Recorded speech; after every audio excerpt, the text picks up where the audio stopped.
పండగలు చేసుకుంటున్నారా? చేసుకొనివ్వండి. 151 నుంచి 140కి వచ్చారు. 11కి వచ్చారు. అంటే 140 కోల్పోయారు. ఇక్కడ ఒక ఎమ్మెల్సీ గెలిచారు. చేసుకొనివ్వండి, పండగలు చేసుకొనివ్వండి.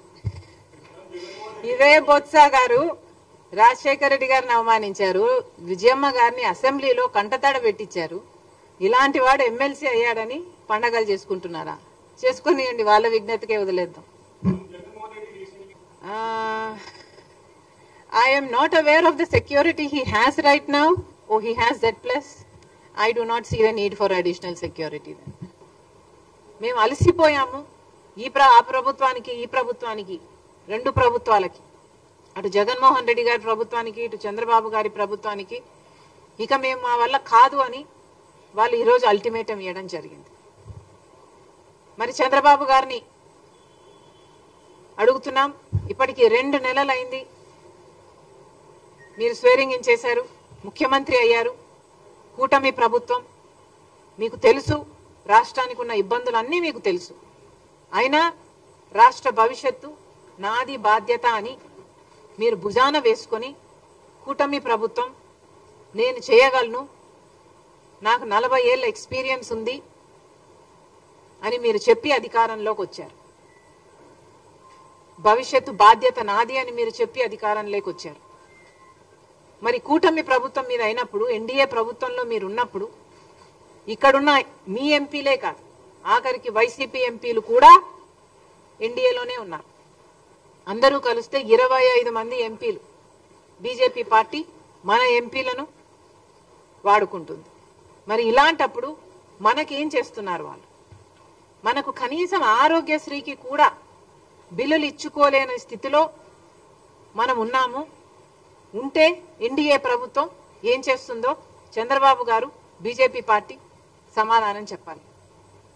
మళ్ళీ చెప్తున్నాం, ఆరోగ్యశ్రీ పథకం అన్నది అద్భుతమైన పథకం.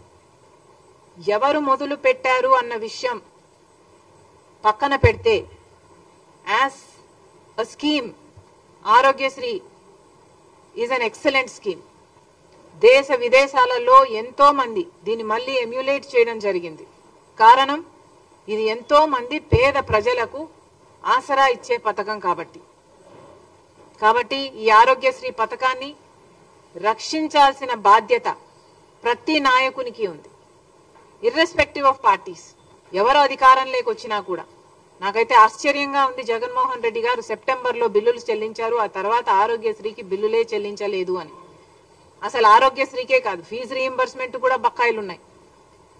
అసలు జగన్మోహన్ రెడ్డి గారు, రాజశేఖర రెడ్డి గారు తలపెట్టిన జలయజ్ఞంకు కూడా 54 ప్రాజెక్టులు రాజశేఖర రెడ్డి గారు తలపెడితే 12 ప్రాజెక్టులు రాజశేఖర రెడ్డి గారు పూర్తి చేస్తే 42 ప్రాజెక్టులు మిగిలిపోయిన ప్రాజెక్ట్. ఇక్కడ ఒక ఎమ్మెల్సీ గెలిచారు. చేసుకొనివ్వండి, పండగలు చేసుకొనివ్వండి. ఇదే బొత్స గారు 151, ఐ డోంట్ నో. ఇంకో పక్కేమో వీళ్ళు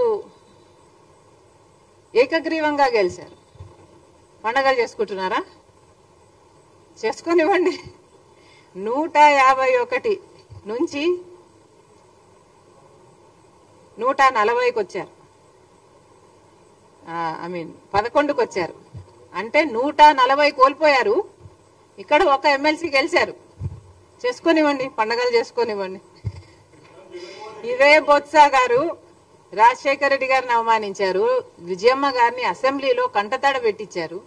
ఇలాంటి వాడు ఎమ్మెల్సీ అయ్యాడని పండగలు చేసుకుంటున్నారా? చేసుకొనివ్వండి, వాళ్ళ విజ్ఞతకే వదిలేద్దాం.